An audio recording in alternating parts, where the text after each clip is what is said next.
Hello, and welcome to another edition of Museum Moments. My name is Molly Dubin, and I'm the curator with the Jewish Museum Milwaukee.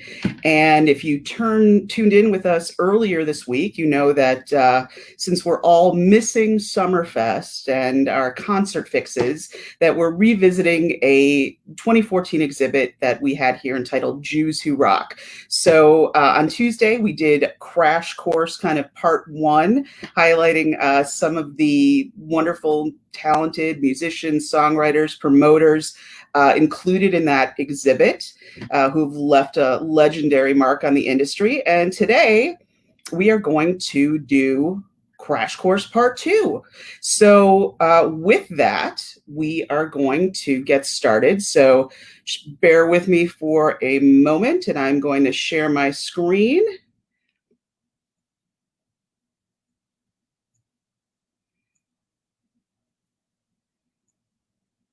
And we are going to start our slideshow from the beginning here. So there again, just to kick us off, our Jews Who Rock, a musical history tour graphic. And we are going to start with the Ramones. How many of you knew this seminal rock band out of New York, who often played at the famed CBGB's hangout, bar and band venue, had a Jewish component? So the lead singer, Joey Ramone, who is that very tall, lanky gentleman wearing these circular glasses. So the Ramones are kind of an interesting band.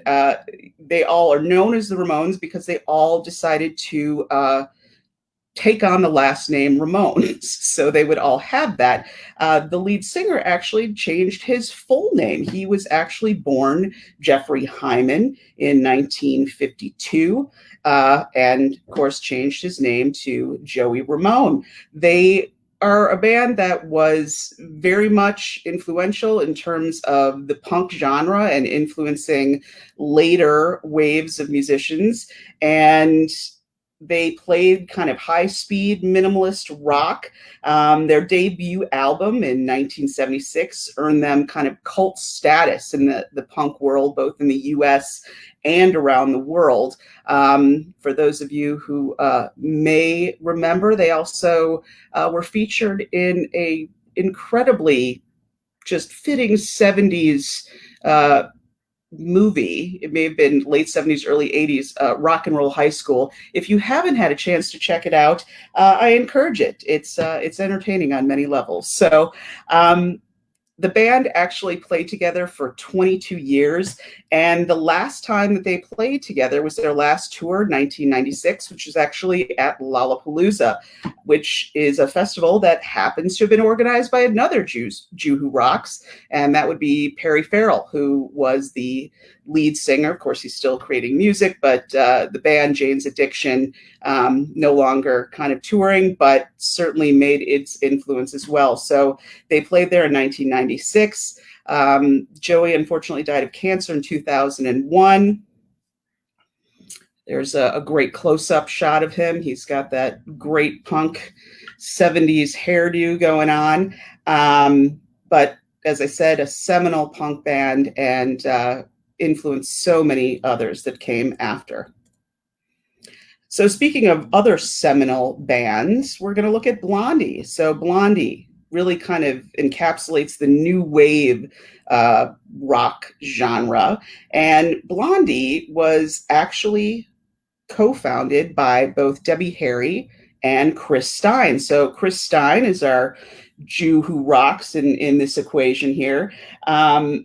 He co-wrote many of the band's hits, including Heart of Glass and Rapture, which was actually kind of called out for its early inclusion of rap kind of melodic stances and lyrics. So very interesting. Stein also ran the Animal record label between 1982 and 1984.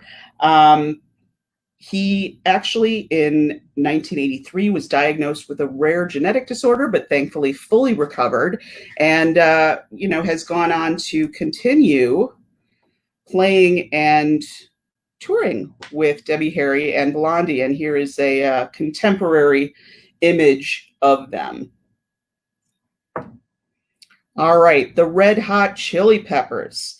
So, an American funk rock quartet that was formed in Los Angeles. And the Jew who rocks here in this component is Hillel Slovak, who here is the individual on the left. So a little bit about the band and about Hillel. So they are an interesting band. Of course, they continue to produce and play, but they really fuse some interesting genres: funk elements, hip hop, punk rock, psychedelic rock. And Hillel was one of the founding members. His parents actually were Holocaust survivors.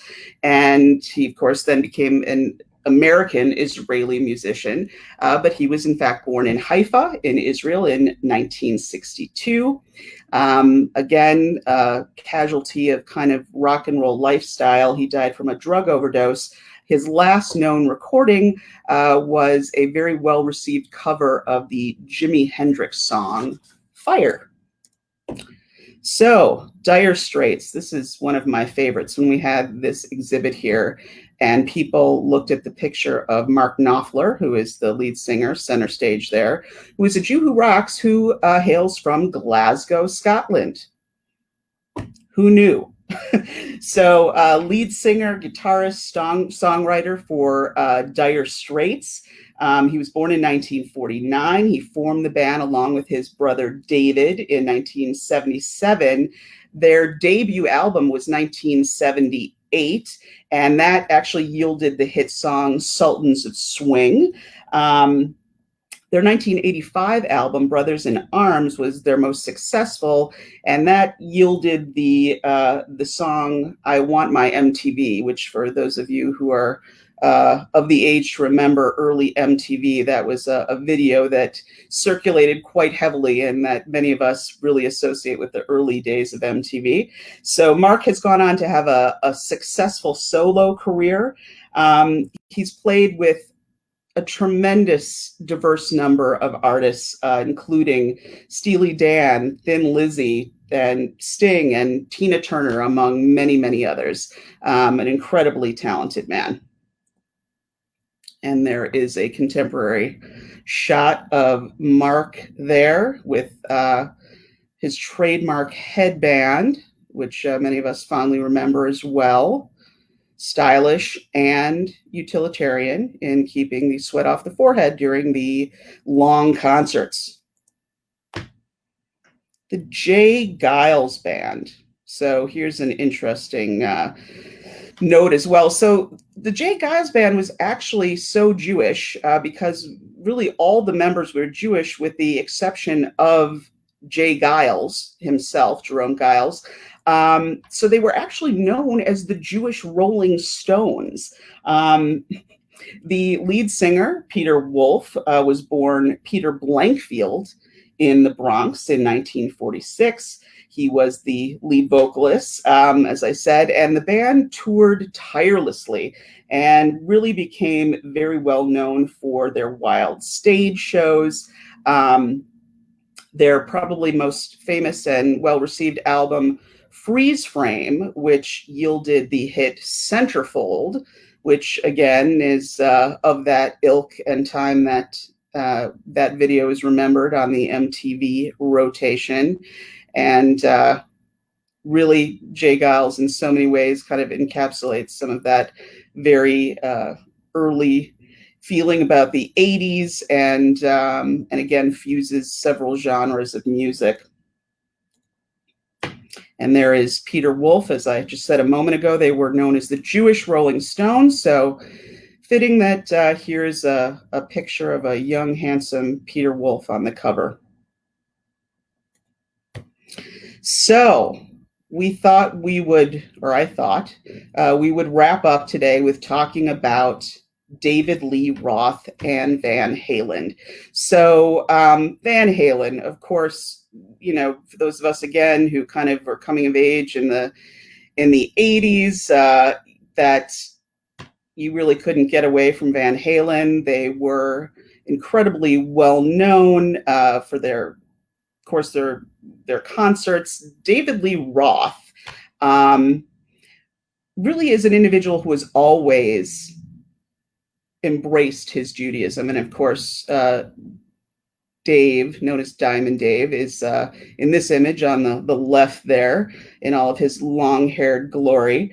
Um, so he was actually born in 1954 in Bloomington, Indiana, and it seems that he got some of his, on-stage antics, which he was known for, along with his shredded costumes and very tight lycra hot pants, that he really grew up on vaudeville.